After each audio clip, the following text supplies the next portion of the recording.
In today's video, I want to talk about how to learn Mandarin most efficiently from a language teacher's perspective.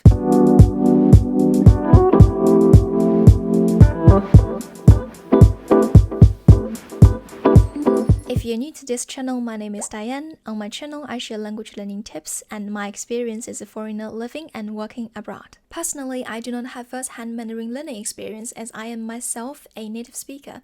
However, as a Mandarin language teacher, I've used and tested various teaching materials and resources, and I've noticed the benefits and limitations of traditional language classrooms and how a person can learn at their own pace from the comfort of their home.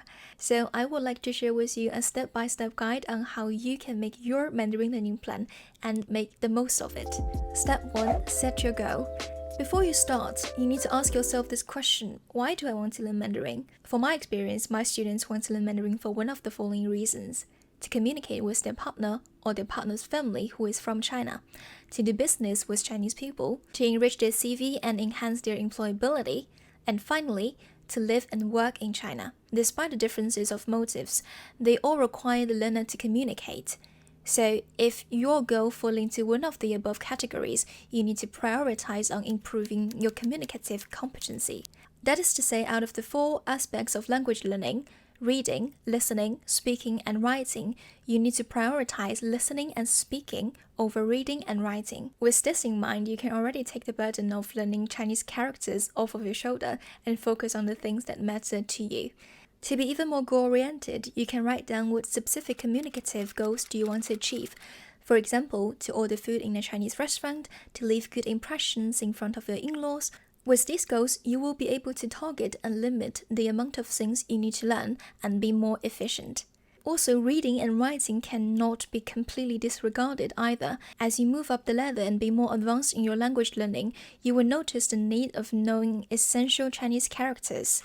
So the idea is to always have the Chinese characters alongside the pronunciation or pinyin of the new words and sentences that you're learning, so that along the way you see them over and over again, you become familiar with them and eventually recognize them. Step 2. Find resources that suit your learning style. Everyone learns differently, and you should find the one that suits your learning style to make your language journey an enjoyable experience. If you're one who prefers to refer to a set of textbook or workbook for guidance or for a more systematic way to follow through, then I would highly recommend HSK.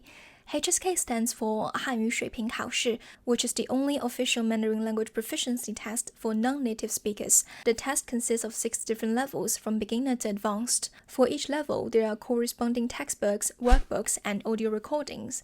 The textbooks are easy to follow along, and it is also easy for you to find videos on YouTube that explain difficult grammar points or provide listening practices. On the other hand, if you prefer watching videos or a more interactive and entertaining way to learn Mandarin, then YouTube is a great platform for you. But the question here really is, how do I choose from so many different resources? Where do I start from?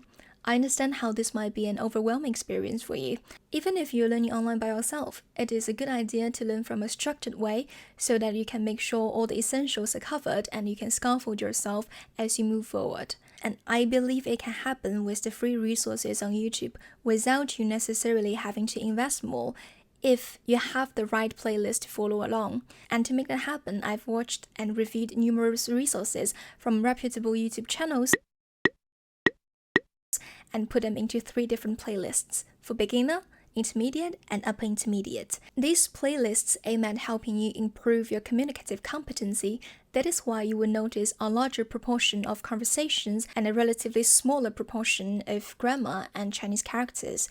So if your goal is actually to read and write proficiently in Mandarin, then those resources are unfortunately not the best for you. Step 3. Make a timetable. Learning Mandarin is not a sprint.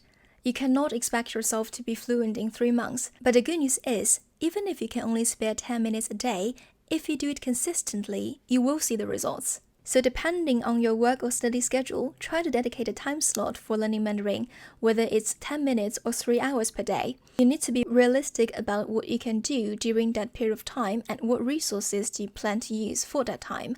And if you can only devote 10 minutes a day actively learning, then ask yourself if you can spare another hour passively learning. Say when you're commuting or getting ready in the morning or even working out in the gym, you can always try to listen to Chinese podcasts, music, short stories that are slightly above your current level. Those will be valuable, comprehensible input from the target language that help you develop feeling for the language and over time pick up a lot more new vocabulary. Another small tip on improving your language learning productivity is to visualize your tasks by creating a daily to-do list and tick them off when you finish each of them. Say if you have 3 hours today to learn Mandarin, it's a good idea to put them into smaller chunks and know exactly what you would do for that chunk of time.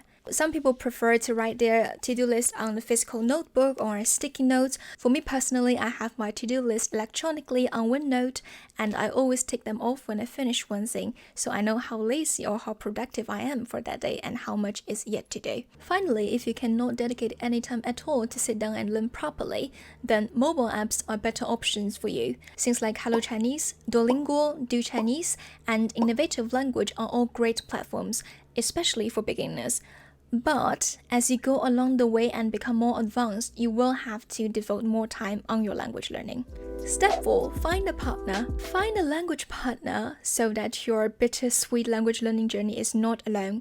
For me, I am currently self-learning Spanish and Dutch, and the most enjoyable time of my language learning is when I'm talking to my language partners online. That is a great experience for me because I finally feel like I can apply what I've learned in real life. There are various different platforms out there where you can find language partners, but unfortunately, due to some marketing strategy, many of them look way too much like Tinder, Bumble, and all these dating apps. So if your purpose is purely to learn language, then I would highly recommend a website called Conversation Exchange.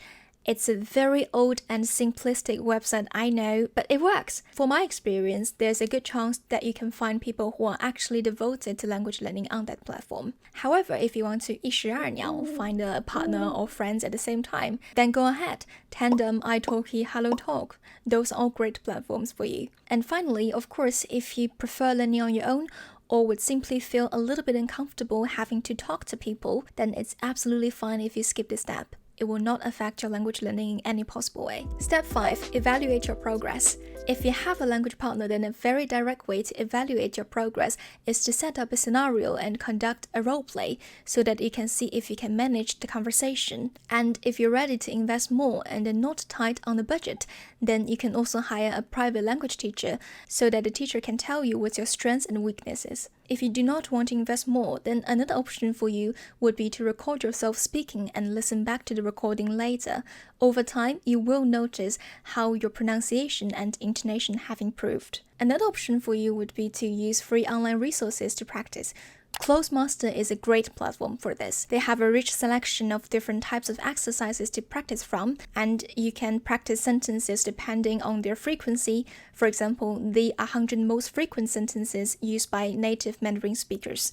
That's a great way for you to get exposed to authentic and frequent expressions and to test your level. Finally, if you want to push yourself even further, then booking a HSK test would be a good idea for you. You can first of all see what level you are currently at and also set yourself a deadline in terms of what you need to learn in a certain period of time. Essentially, to evaluate is also to give yourself a sense of achievement because you want to retain your motivation. Trust me, if you don't actively do it, they do fade away. And the feeling of reaching even a small milestone can make your motivation last a long way. Okay, so these are the 5 steps to succeed your Mandarin learning journey. I hope that some of these are important to you, and I've added all the links to the resources previously mentioned in the description box down below. If you're interested, make sure to check them out, and you're always welcome to leave this video a thumbs up and subscribe to my channel. That's it. 谢谢观看，再见。